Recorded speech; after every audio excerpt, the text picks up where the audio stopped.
안녕하십니까. 365 성경 통독 골로새서 개요 강의를 맡은 최혜승 목사입니다. 오늘 개요를 통해 살펴보게 될 골로새서는 헬라어로 프로스콜로사이스, 즉 골로새인들에게 라는 명칭 그대로 사도 바울이 골로새라는 지역에 있는 교회의 성도들에게 보낸 편지입니다. 특별히 사도 바울은 골로새서를 옥중에서 기록하였는데 우리가 잘 알고 있듯이 바울 서신 가운데 특별히 옥중 서신은 4개입니다. 곧 에베소서, 빌립보서, 그리고 오늘 공부하게 될 골로새서, 마지막으로 빌레몬서입니다. 그런데 골로새 교회는 바울로부터 지대한 영향을 받기는 했지만 바울이 직접 세운 교회는 아니었습니다. 바울로부터 복음을 듣고 파송을 받은 동역자인 골로새 출신의 에바브라가 개척한 교회였다라는 것입니다. 그래서 골로새서 1장 7절 말씀을 보면 이렇게 나옵니다. 우리와 함께 종된 사랑하는 에바브라에게 너희가 배웠다라고 언급하고 있습니다.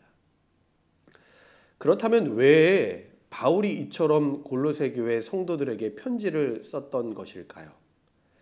그것은 바울이 감옥에 갇혀 있을 때 에바브라를 만나서 그를 통해 골로새 교회 안에 있었던 여러 가지 문제와 어려운 상황을 들었기 때문이었습니다. 그래서 바울은 이 골로새 교회의 복잡한 문제와 상황들을 복음의 진리 안에서 해결하고 또 이에 대한 바른 답변을 해주고자 이 편지를 썼던 것이죠.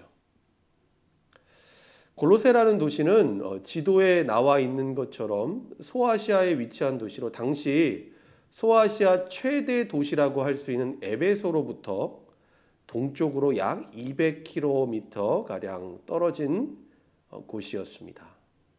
그런데 골로새에는 여러 민족들이 함께 모여 살았습니다.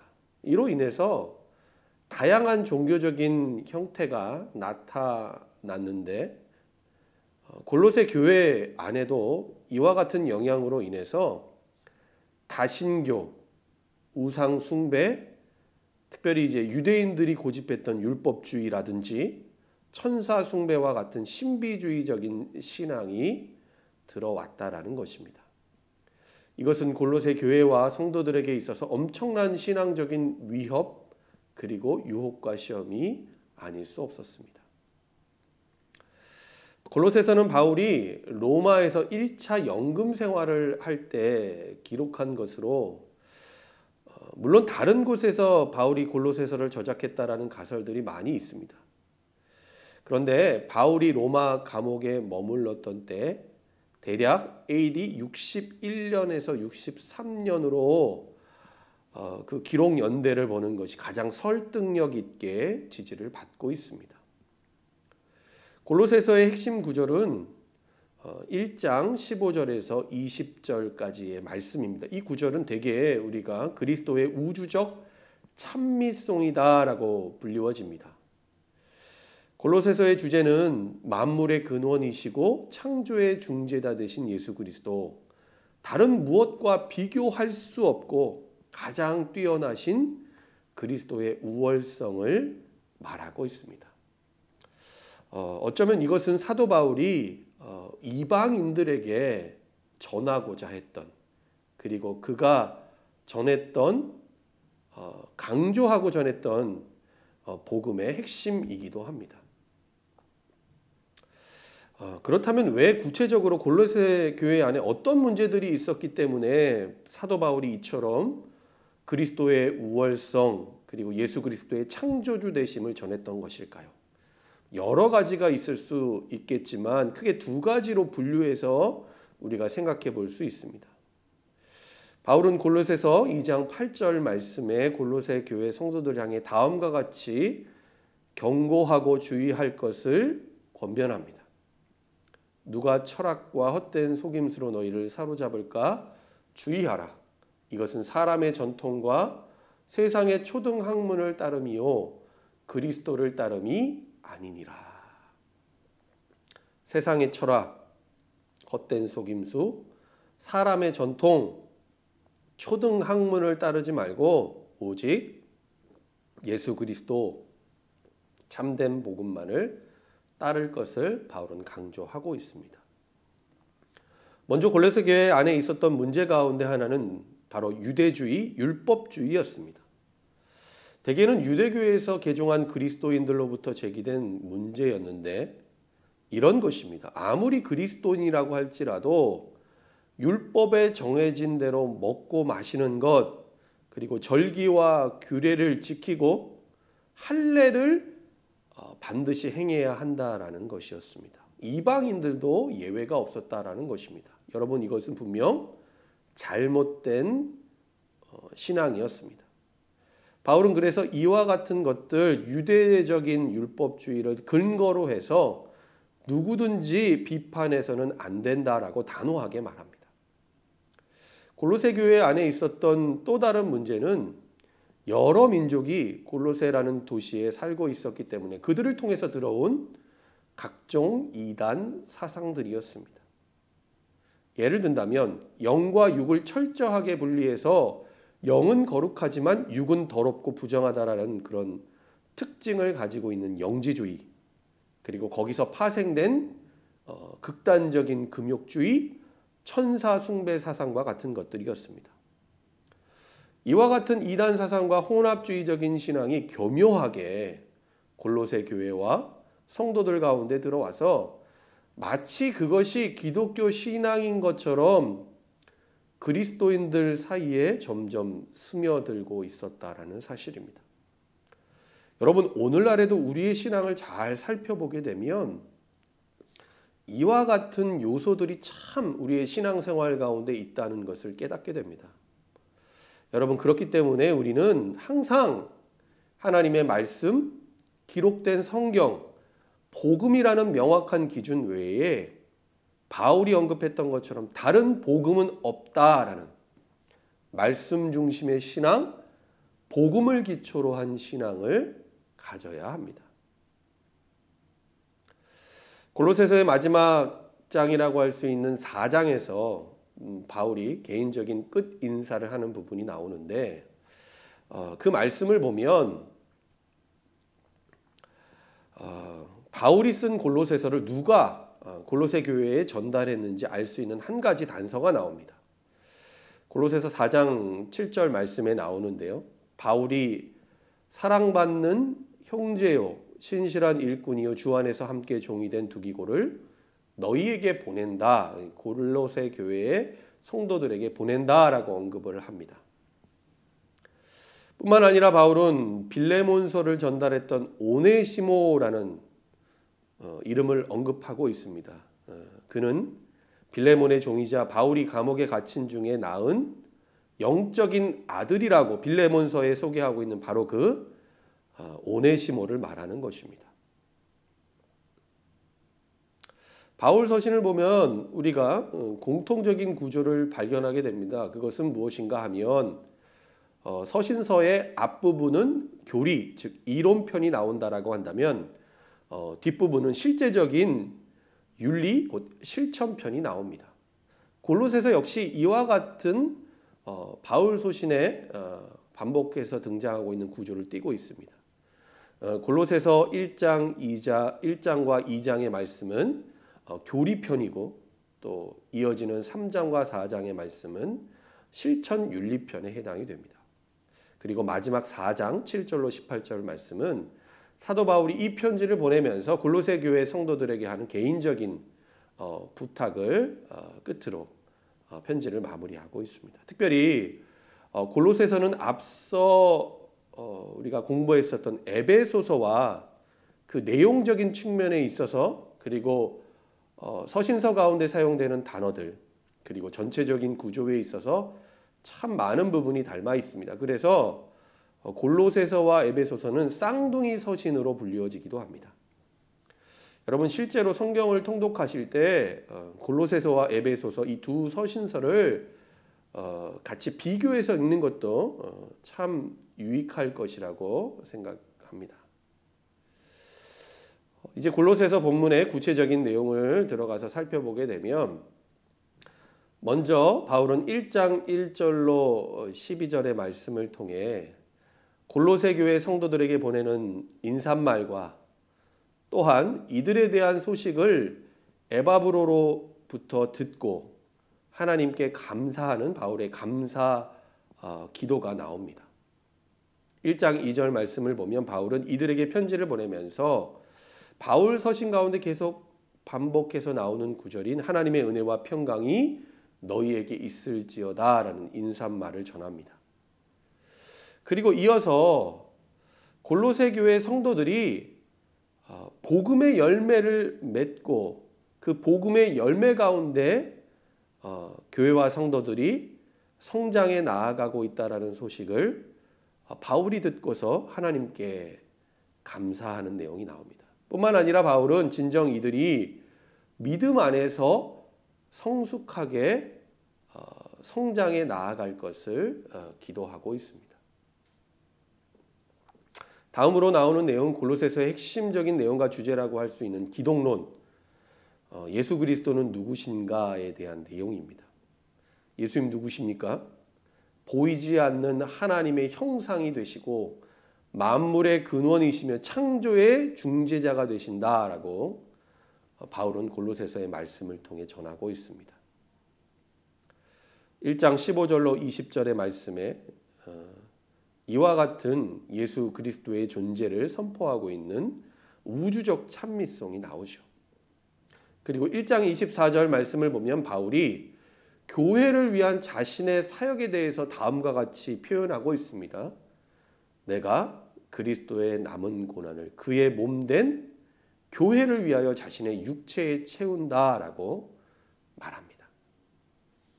뿐만 아니라 예수 그리스도가 아닌 그릇된 사상과 거짓 복음이 침투해 있는 골로새 교회와 성도들을 바울은 염려하면서 이와 같은 것들을 주의하고 또한 경계할 것을 권면합니다.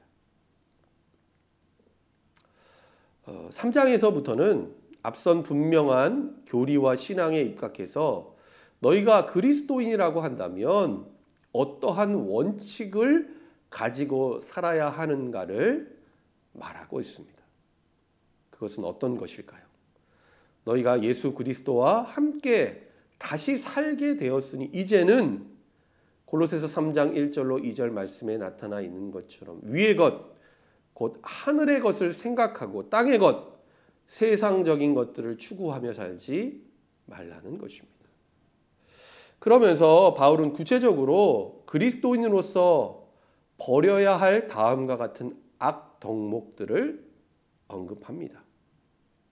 3장 5절 말씀입니다. 그러므로 땅에 있는 지체를 죽이라 곧 음란과 부정과 사욕과 악한 정욕과 탐심이니 탐심은 우상 숭배니라. 또한 반대로 반드시 그리스도인으로서 갖추어야 할 것들을 이어지는 3장 12절로 17절 말씀에 언급합니다. 예를 들면 어떤 것일까요? 긍휼과 자비, 겸손과 온유, 인내와 사랑 같은 것들입니다. 여러분, 그리스도인에게 있어서 너무나 중요한 삶의 자리는 다름 아닌 가정이라고 할 수 있습니다. 바울은 그래서 골로새서의 말씀을 통해 이와 같은 점을 또한 강조하고 있습니다. 어떠한 관계를 말하고 있는 것일까요? 아내와 남편의 관계, 그리고 자녀와 부모의 관계, 그리고 당시 사회의 계층적인 구조를 이루고 있었던 종과 주인의 관계가 여기에 해당됩니다. 특별히 이 점에 있어서 한 가지 중요한 원리가 있는데 사람과 사람 사이의 관계 속에서 상대방을 대할 때 어떻게 대해야 하는가, 그 사람이 누구든지 마치 하나님처럼 그를 섬기고 또한 하나님을 사랑하는 그 마음과 자세로 그를 사랑할 것을 바울은 권면합니다. 또 한 가지 그리스도인의 생활 가운데 중요한 것은 기도입니다. 골로새서 4장 2절에 이렇게 권면하고 있습니다. 기도를 계속하고 기도에 감사함으로 깨어 있으라. 영적인 호흡이라고 할 수 있는 기도가 끊어져서는 안 되고 늘 감사함으로 깨어 기도할 것을 권면하고 있습니다. 마지막으로 바울은 그리스도인의 생활 윤리 가운데 외인, 곧 믿지 않는 사람들, 교회 밖에 있는 세상 사람들과 어떤 관계를 맺을 것인가에 대해서 다음과 같이 권면합니다. 골로새서 4장 5절로 6절 말씀에 그 내용이 나오는데, 한마디로 믿지 않는 사람들을 대할 때 지혜롭게 행해야 한다는 것입니다. 기회를 선용하면서 말을 함에 있어서도 은혜 가운데, 마치 비유적인 표현을 쓰고 있는데 소금으로 맛을 냄과 같이 상대방을 존중하고 또 그 사람을 인정하면서 그 사람의 좋은 장점을 대화와 관계 가운데 이끌어내라는 것을 내어야 한다는 것을 바울은 권면하고 있습니다. 골로새서에서 제일 마지막 부분이라고 할 수 있는 4장 7절로 18절 말씀에는 사도 바울이 개인적인 인사와 당부의 말씀을 전하고 있습니다. 먼저는 앞서 골로새서의 전달자에 대한 내용 가운데 설명을 드렸던 것처럼 바울이 골로새 교회 성도들에게 동역자인 두기고와 오네시모를 추천하는 내용이 나옵니다. 그리고 자신의 동역자들의 이름을 바울이 언급하면서 소개하고 또 이들의 문안을 전하고 있습니다. 그리고 라오디게아 교회와 아키포에 대한 당부의 말을 전합니다. 마지막으로 바울은 이 편지가 자신의 친필이라는 사실을 강조하고 언급하면서 이들을 향해 축도를 하고 편지의 내용을 마칩니다. 우리가 골로새서의 말씀을 읽으면서 우리의 삶 가운데 실천하고 적용할 부분이 있다면 이런 것입니다. 여러분, 우리가 보통 이단이라고 한다면 복음과 완전히 전혀 다른 내용을 전할 것이라고 우리는 되게 생각을 하는데 그렇지 않습니다. 우리가 잘 알고 있고 또 많이 들어왔던 이단 교리들을 우리가 살펴보게 되면 그들도 하나님을 믿습니다. 그리고 때로는 예수님의 존재를 인정하기도 합니다. 그런데 가장 큰 결정적인 문제는, 중요한 문제는 무엇일까요? 이들의 주장 가운데 들을 종합해 보면 이런 것입니다. 예수 그리스도의 복음 외에 다른 무엇 플러스 알파가 필요하다라는 것입니다. 이것은 골로새 교회에 나타난 문제이기도 했습니다. 초대교회 당시에 교회 공동체 가운데 많은 문제와 갈등, 혼란을 일으켰던 유대인들이라고 한다면 무엇이 더 필요했을까요? 예수 그리스도의 십자가와 부활의 복음 외에 유대 율법과 규례를 지키는 것, 특별히 할례를 받아야만 너희가 진정한 그리스도인이 될 수 있다라는 그런 주장과 논리였습니다. 뿐만 아니라 당시 영지주의자들이 주장했던 내용 가운데 가연설을 들 수 있습니다.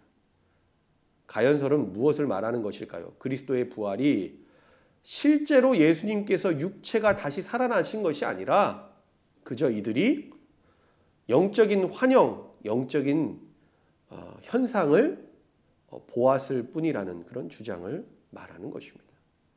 여러분, 뭔가 비슷합니다. 다르지 않은 것 같지만 이와 같은 것들은 거짓된 복음이고 혼합주의 신앙이라고 할 수 있습니다.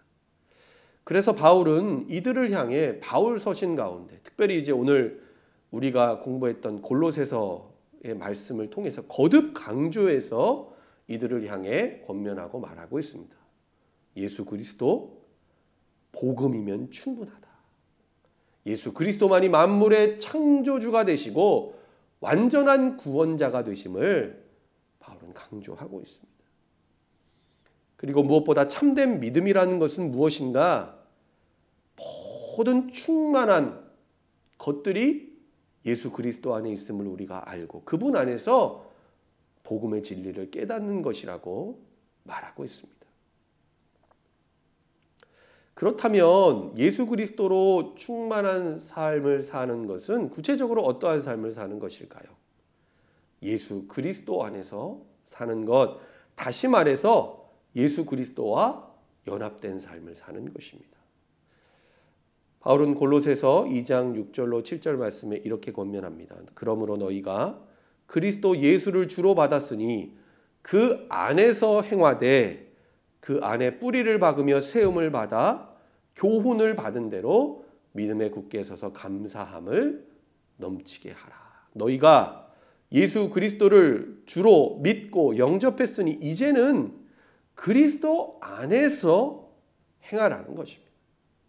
예수 그리스도 안에서 뿌리를 받고 세움을 받아 교훈을 받은 대로 복음의 진리를 듣고 깨달은 대로 믿음이 흔들리지 않고 그 믿음 안에 굳게 서라는 것입니다.